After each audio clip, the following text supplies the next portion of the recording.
Today we start a series of videos that we're going to be doing where we explore the different pages on your e-commerce website and how to design them for the user to get what they want out of them.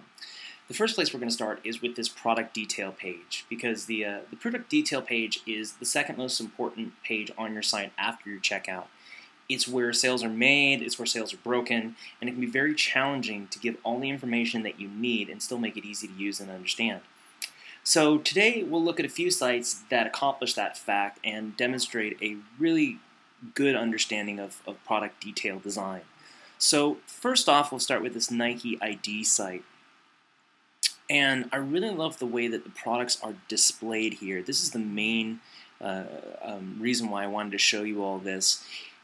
The product is displayed in a very large area. You can see that there's a nice background. It looks really sexy, and it's floated onto this background versus most product detail pages, which have a product on the right, on the left here, and it's usually very small with a zoom. This is a fully immersive experience right when you get to the site, and you can zoom around.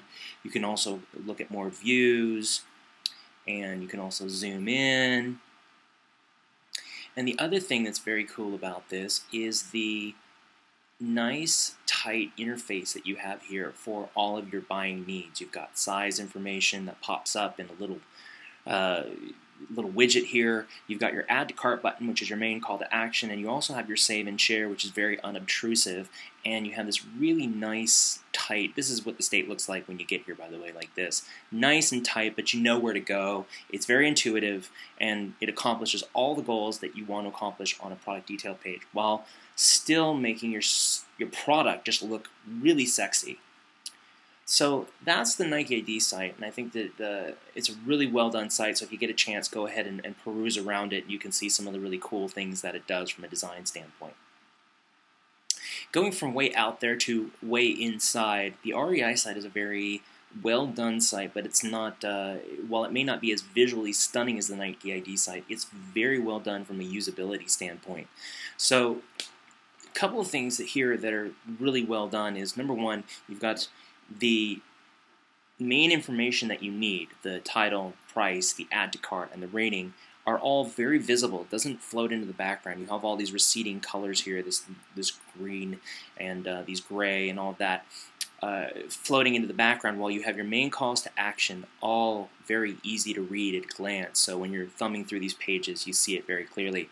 You also have this shipping timeline and rates, which is a great opportunity for you to very clearly show how long it's going to take for the customer to receive it, and also what it's going to cost. Those are one of the biggest reasons why people abandon carts. So they're staving it off by telling them exactly what they can expect from shipping and exactly when they can receive it.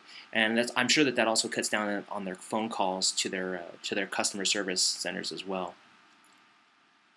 The other thing on here to look at is the available images, where it has several really great images, also with zoom, that you can see of how this product looks. In addition, they've got a video, which is a 360-degree video, something similar to the Nike site. And while this is not practical for us to do on every single product, it's really nice to be able to do this on more expensive products and more popular products for sure.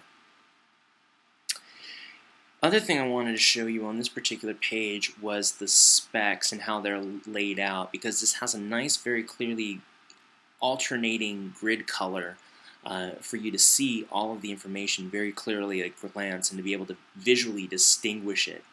The other thing that's cool about this is that it's got tooltips that tell you about these particular terms that you may not know and prevent the user from going elsewhere to possibly find out this information. So so this is a very well done site. I really like it. I come here frequently because I'm an avid backpacker, so I use the site all the time, and it works really great for me as a user in addition to a designer. The next thing we're going to look at is Crate and Barrel. And the one thing I wanted to show on Crate and Barrel was the upsell opportunities, because they have about 5 different upsell opportunities, all labeled differently on this page, which I'm sure is increasing their average order value. And it also gives the user different ways for them to explore upsell opportunities as well. So if you've got your view more here, you've got our designers also suggest, and you've also got our customers also bought. So you have customer recommendations, you have professional recommendations, and these are really great opportunities for you to increase your average order value right here. Furthermore, as you get down on the page, you've got different place settings. So you've got upsell opportunities. They've got a 5-piece set here, but maybe they want to increase to a 20-piece set. And maybe they want to add a dinner fork. And all of the main visuals on here are the call to action, these add to cart button, which is exactly what you want to be one of the most visible things on your page. Ultimately, that's what you want your user to do, is to add it to cart. Other cool things that they have on this page which help them are this store's availability, which allows the user to check and see if it's in store. A customer is 5 times more likely to buy if they actually go into the store versus actually just perusing it. So having this incentive for them to actually visit the store is very effective in closing the sales. Also, we have this add to registry, which I'm sure is another good revenue source for this particular retailer, and add to favorites. So that's about it for this page as well, and that's going to do it for our product detail page focus. The next page we're going to do is category search, and check back often for these videos because we're going to do a series on all the pages, including checkout and category and home page and landing pages, so that you really get a good sense of how to design these pages. And if you have any questions, my email address is Stuart, S-T-U-A-R-T, at fetchcreativemarketing.com. And feel free to drop me a line if you have any questions, if you want me to take out a look at your page. Feel free to drop me a line, and happy selling.